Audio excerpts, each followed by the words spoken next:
$73, a stained seed catalog, and a blue 1966 Ford tractor with weeds growing straight through the steering wheel.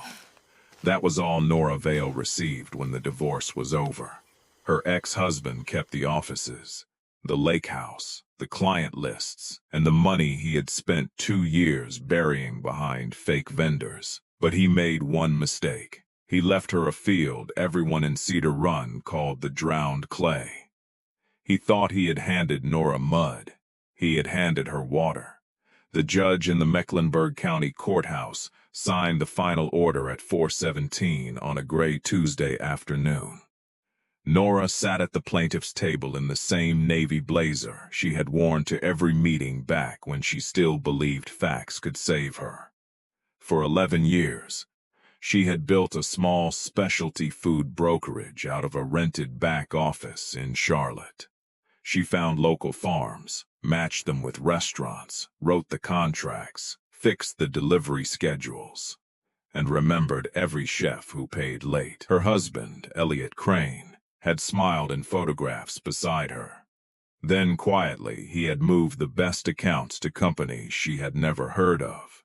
By the time Nora found the invoices, those companies had been folded into partnerships, then trusts, then shell corporations with clean signatures and expensive lawyers.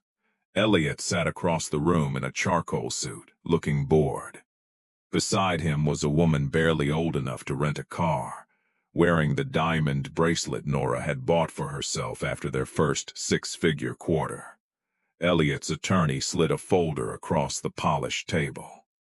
"Mr. Crane is willing to transfer one remaining asset," he said, as if he were handing her a kindness. 37 acres outside Cedar Run, North Carolina. Old family parcel. No residence fit for occupancy. No commercial timber. Poor soil classification. He hopes it gives Ms. Vale room to begin again. Nora opened the folder. One deed, one county map, one photograph of a collapsed tobacco barns sinking into a field the color of old ash. Elliot finally looked at her. His smile was small enough that only she could see it. Room to begin again. That was what he called it. What he meant was nowhere else to go. Nora's credit was ruined. Her business reputation had been shredded by the rumor that she had mismanaged money. Her townhouse was already under foreclosure notice. So the next morning, she loaded 3 plastic bins, 1 winter coat, 2 pairs of boots, and a box of old contracts into her 2011 Toyota Corolla. She drove west until the city thinned out, then north into hill country, where the roads narrowed. The cell signal died, and every curve seemed to take her farther from the person she had been. By dusk, she found the property. There was no driveway, just a rutted track disappearing between pine trees and briars. When the Corolla finally scraped into the clearing, Nora sat with both hands on the steering wheel and stared. The barn roof had folded in on itself. The fencing leaned at impossible angles. The field was not even a field. It was a wide, sour-looking basin of clay, green slime, cattails, and thorn scrub. Near the barn, half buried in grass, sat the old Ford tractor. Faded blue paint, cracked tires, a bird nest tucked inside the muffler. The machine looked less like equipment than a warning. Nora stepped out, opened her wallet, and counted the money again. 3 20s, 1 10. 3 singles, $73 between her and hunger. That first night she slept in the back seat with a tire iron under one hand and the deed under the other. Rain tapped softly on the roof. Somewhere in the dark, water moved under the field with a sound she could not place. At sunrise, Nora climbed out of the car, stiff, filthy, and furious. Elliot had wanted the land to finish what the divorce had started. He wanted mud to do what his lawyers could not. Nora walked to the tractor, pulled vines off the hood, and pressed her palm against the cold metal. She did not know how to farm. She did not know how to fix an engine. But she knew spoiled inventory. She knew contract leverage. She knew the difference between a bad asset and an asset someone had labeled bad on purpose, and she knew one more thing. She was not driving back to Charlotte to beg anyone for work. The nearest store was 4 miles away, a gas station with 2 pumps, a biscuit warmer, and a handwritten sign that said bait sold here. Nora spent $12 on peanut butter, crackers, and 2 jugs of water. Then she asked the woman behind the counter if anyone nearby could repair an old Ford tractor. The woman laughed without looking up. "Jonas Bell can make dead metal speak," she said. "He lives past the creek bridge, but he does not do favors for city people." "I don't need a favor," Nora said. "I need a trade." Jonas Bell was 71, broad through the shoulders and missing the tip of one ear from a combine accident he refused to explain. When Nora found him behind his shed, he was sharpening a mower blade with sparks flying against the morning light. She told him her name. She told him about the tractor. She told him she had no money. Then she made the only offer she had. "If you get it running," Nora said, "I'll work your place for 30 days, no pay, 10 hours a day. You tell me where to stand." Jonas looked at her blazer, her ruined boots, her soft hands already split from one day of dragging brush. "You ever mucked a calf pen?" "No." "Ever stacked wet hay?" "No." "Ever been up before 4? Nora swallowed. "I can learn." Jonas turned the mower blade over in his hands. The old man had seen plenty of desperate people. Desperation usually made them talk too much. Nora did not. She just stood there, shaking from hunger, waiting for a sentence that might decide whether she ate next week. Finally, Jonas spat into the dust. "I start at 3:45, he said. "Don't be late." For 24 days. Nora lived inside labor. She cleaned stalls until the ammonia burned her eyes. She carried feed bags that bruised both shoulders purple. She strung fence wire in rain. She pulled ticks out of her own legs with tweezers from the Corolla's glove box. By the 2nd week, her palms had torn open, hardened, and torn again. At night, Jonas came to her land with a dented toolbox and a thermos of black coffee. He taught her the old Ford one part at a time: fuel line, glow plug, injector pump, battery ground. The tractor had been neglected but not destroyed. "Machines tell you what's wrong," Jonas said, tightening a connection with a wrench older than Nora. "Most people just don't listen long enough." On the 24th evening, Nora climbed into the seat and turned the key. The tractor shuddered, coughed, blew a hard burst of gray smoke. Then the engine caught with a rough, stubborn roar that rolled across the drowned field. Nora gripped the steering wheel and laughed for the first time in months. It was not a pretty sound. It was half relief, half warning. With the tractor running, Nora tried to turn the 37 acres into something that could feed her. She borrowed Jonas's disc harrow and dragged it through the basin. The blades cut 6 inches, then gummed up with wet clay, so heavy it bent a tine. She tried raised rows near the old barn. The first lettuce seed rotted before it sprouted.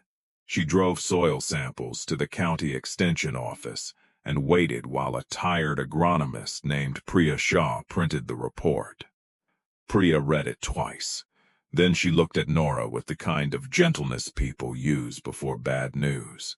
"This land has been waterlogged for decades," Priya said. "High clay, low oxygen, pH under 5. Organic matter is almost gone. If you want conventional vegetables, you'd need drainage tile, lime, compost, probably $20,000 before you sell your first crate." Nora stared at the paper. $20,000. She had $41 left and 2 spoonfuls of peanut butter in the jar. "So what can I grow?" Priya hesitated. "Honestly, not much in that dirt." Nora drove back in silence.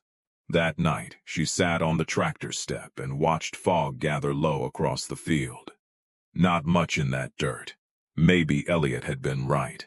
Maybe he had finally found a way to give her something so worthless even rage could not turn it into value.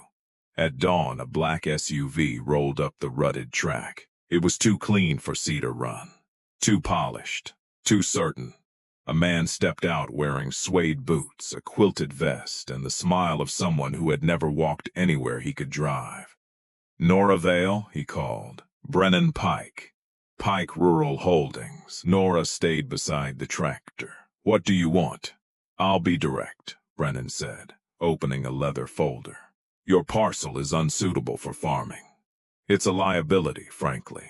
My group buys distressed rural property and repurposes it. I can offer you $8,000 today."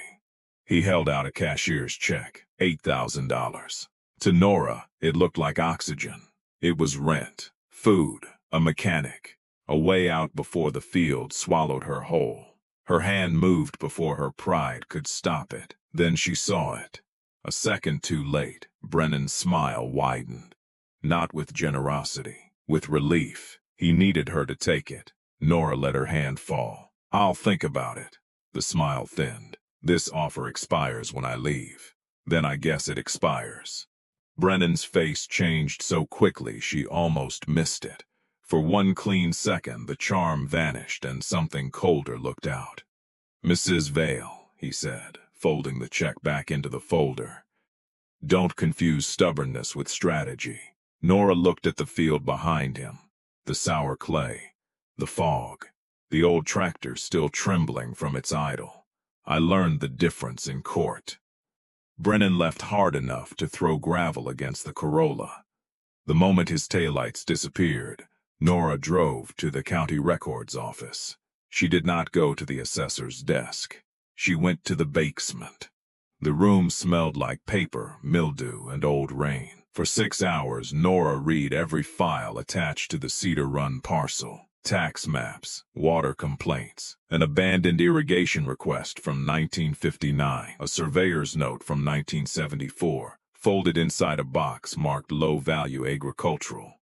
Then she found the page that made the whole field rearrange itself in her mind. A state hydrology survey. Blue ink stamp. Handwritten margin notes. The topsoil was poor, yes. The basin was waterlogged, yes. But under the clay, below a cap of limestone, the parcel sat on a cold artesian spring system feeding nearly 900 gallons a minute through fractured rock. 52-degree water. Mineral clean, naturally pressurized. The dirt was not dead. It was drowning on top of a fortune. Nora used the library computer to search Pike Rural Holdings. The company had no real website, no staff directory, no completed projects. But one registration document listed a parent address that led to Ridgewell Beverage, a premium bottled water company trying to expand into the southeast. Brennan Pike did not want her land. He wanted the spring under it. And Elliot had known. Nora found his name 2 files later, attached to an unsigned option letter from 18 months before the divorce. Elliot had not given her a burden. He had given her bait. He had expected Brennan to appear when she was broke enough to sell the water for pennies. Nora sat alone in the county basement with dust on her sleeves and the hydrology map open under both hands. For the first time since the courthouse, she smiled. Not happily, precisely. They thought hunger would make her cheap. They had forgotten she knew how margins worked. Nora drove straight to Jonas Bell's farm. She did not ask for another favor. She made a proposal. "The soil is useless," she told him, spreading the hydrology map across his workbench. "But the water is cold, clean, and moving under pressure. I don't need to fix the field. I need to stop depending on it." Jonas squinted at the map. "That sounds like city talk. It sounds like watercress, cold water herbs, hydroponic troughs. Just pay real money for flavor they can't get from a trucked-in box. Hydroponics, troughs, pumps, shade cloth, nutrients and water that never gets warm." Jonas rubbed his jaw. "You got pumps? No. You got troughs? No. You got money? Also no. Then what do you have?" Nora tapped the map. "This. And 20% of the farm's net for 10 years if you help me build it." Jonas stared at her. Behind him, an old well rig sat under a tarp, rusting into the weeds. He looked at the map again, then at Nora's torn hands, then back at the rig. "If that spring is where the paper says it is," Jonas said, "we can find it. They hit water on the 4th day. Not a trickle. Not a seep." A white column of cold water shot out of the pipe and hammered the morning air. Nora and Jonas stood in the spray, soaked to the skin, laughing like fools while the field around them flashed silver. The water was so cold it made Nora's teeth ache. It tasted like stone, rain, and a second chance. They tore usable metal from the collapsed barn.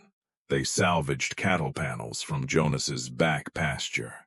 They built long troughs from food-grade barrels cut in half and patched with marine sealant.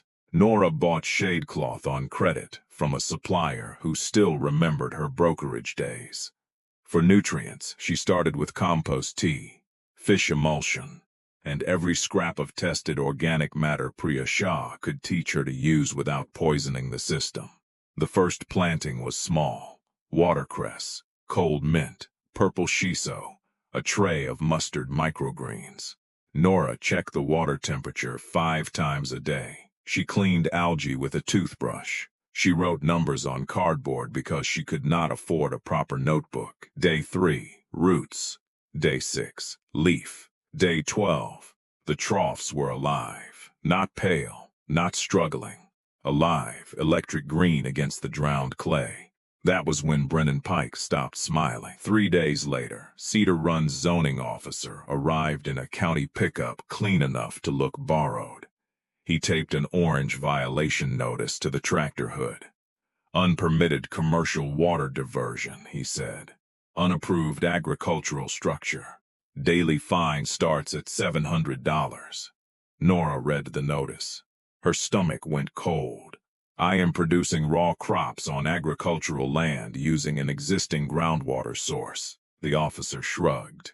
"Take it up with the board. The board meets in 6 weeks. Then I hope you have 6 weeks of money." He drove off without inspecting a single pipe. 2 nights after that, Nora woke to the sound of plastic breaking. She grabbed the tire iron and ran toward the troughs. 2 figures bolted into the trees. Water blasted sideways from the main line. A barrel of nutrient mix lay overturned. Someone had poured solvent into the header tank. The smell hit her first. Chemical. Bitter. Wrong. Nora shut the valve with both hands while freezing water soaked through her clothes. By sunrise, half the crop had collapsed. The cress lay flat against the troughs like wet thread. The shiso leaves curled black at the edges. Nora stood in the mud, shaking so hard she could not hold the wrench. Jonas arrived at first light. He looked at the broken pipes, the poisoned water, the ruined plants. He did not tell her it would be fine. He set a folding chair at the edge of the field, leaned an old shotgun across his knees and said, "You fix what feeds you. I'll watch what wants to eat it." For 48 hours, Nora worked without sleep. She dumped every contaminated barrel, flushed every line, scrubbed every trough, replanted what she could.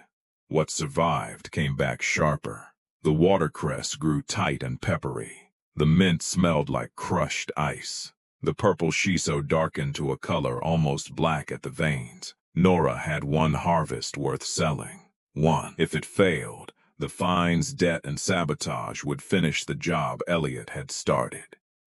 She packed the greens into deli containers bought on store credit, loaded them into a cooler full of gas station ice, and drove 2 hours to Asheville before dawn. Restaurant 1 told her to use the delivery entrance, then ignored her. Restaurant 2 said their supplier already handled microgreens. Restaurant 3 asked if she was certified, bonded, insured, and able to deliver 60 pounds weekly. Nora said she was working on it. They said come back when she had finished. By noon, the ice was melting. The Corolla was low on gas. Nora had been rejected by 6 kitchens and 1 produce buyer who never looked up from his phone. At the 7th restaurant, a narrow place called Juniper Table, She stopped asking permission. A dishwasher opened the back door with a trash bag. Nora caught it with her hand and walked straight into the kitchen. The chef turned around with a sauté pan in one hand. "Lady, you cannot be in here." "My name is Nora Vale," she said, putting the container on the stainless prep table. "I grow cold spring watercress outside Cedar Run. Taste one leaf. If it tastes ordinary, I'll leave." The chef stared at her muddy boots, then at the container, then at her face. Maybe he saw desperation. Maybe he saw the thing desperation becomes when it has no room left to kneel. He opened the lid. The smell rose clean and sharp through the heat of the kitchen. He pinched one sprig, chewed once, then stopped moving. "Where did this come from?" "My field. No field grows this." "Mine doesn't," Nora said. "The spring does." The chef bought everything in the cooler for $1,460 cash. Then he wrote a number on the back of a receipt. £20 next Tuesday, he said. 30 if you can bring mint. And don't walk through my kitchen again unless you're carrying more of this. Nora made it to the parking lot before her knees gave out. She sat in the driver's seat with the cash in her lap and cried so hard she forgot to be embarrassed. It was not victory. Not yet. It was proof. And proof is different from hope. Hope can be stolen. Proof makes plans. Within 18 months, the drowned clay no longer looked abandoned. The old Ford tractor still sat near the entrance, repainted but scarred, like a blue monument to the first thing that had refused to die. Behind it stood 3 shade houses, 2 climate-controlled greenhouses, a cold room built from used restaurant panels, and a spring house locked behind steel mesh. Cedar Run Spring Farms shipped to 28 restaurants across Asheville, Charlotte, Durham, and Charleston. Nora grew watercress, cold mint, shiso, miner's lettuce, baby mustard, and later, under tighter control, the first crop chefs fought over before it even matured. Real wasabi, not green horseradish. Actual wasabi. By month 22, the farm was grossing $92,000 a month. Nora hired 12 people from Cedar Run and paid them more than the county's poultry plant. She paid Jonas his 20% without making him ask. He paid off the note on his farm and replaced the roof his wife had wanted fixed for 9 years. The zoning fines disappeared after Nora hired Maya Bellamy, an agricultural attorney who found 3 bank deposits connecting the zoning officer's brother-in-law to Brennan Pike's holding company. The officer resigned on a Friday. The board sent Nora a corrected permit on Monday. Brennan Pike vanished from Cedar Run. Elliot Crane did not. He came back 2 years after the divorce in a leased silver sedan with a dent behind the rear tire. Nora saw him through the office window. For a moment she felt the old reflex, the tightening, the old part of her body that remembered courtrooms, whispers and signatures she had been too exhausted to fight. Then she looked down at her hands, scarred, strong, clean but never soft again. She walked outside. Elliot stood near the tractor, smiling like he had rehearsed warmth in the mirror. "Nora," he said, "I have to admit, this is impressive. You have 30 seconds to leave my property." His smile twitched, still dramatic. 25. He dropped the charm. "I own the spring rights." Nora said nothing. Elliot opened a folder the way his lawyer had opened 1 year before. The divorce transferred surface ownership. It did not specifically assign subsurface water assets. "My attorneys believe the spring remained with the Crane family interest. I'm prepared to settle. $2.5 million, and I'll sign a release." The old Nora might have gone cold with fear. This Nora almost laughed. "You really came here with the same folder trick twice." Elliot's jaw tightened. "Nora, don't make this ugly. It already was." She stepped closer. "When the farm crossed 7 figures, I hired Maya Bellamy to review every document connected to the divorce. Do you know what she found?" Elliot's eyes moved once. Just once, toward the office. Your unsigned option letter with Ridgewell Beverage, Nora said. Your emails about the hydrology survey. The appraisal you buried. The fact that you knew this parcel contained a commercial spring before you handed it to me as a low-value asset. She let him understand the next sentence before she spoke it. If you claim you retained the spring rights, you also admit you concealed a multi-million-dollar marital asset during discovery.